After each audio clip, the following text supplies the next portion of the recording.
Avaholic set. This is the Avaholic hash brown, hot milk chocolate.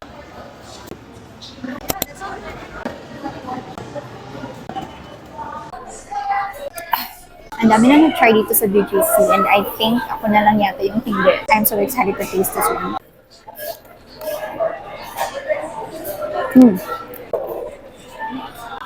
Nakain ko kaagad yung avocado. This is one of their best sellers here in Egg Drop.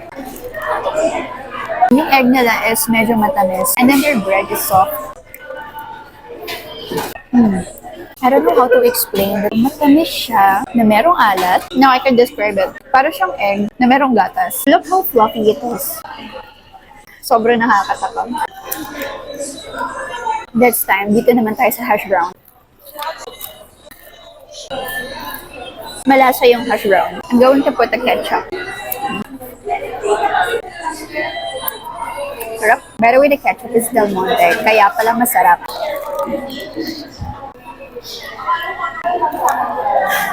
Amazing. Meron pala talaga siyang avocado inside. Last bite for the Avaholic.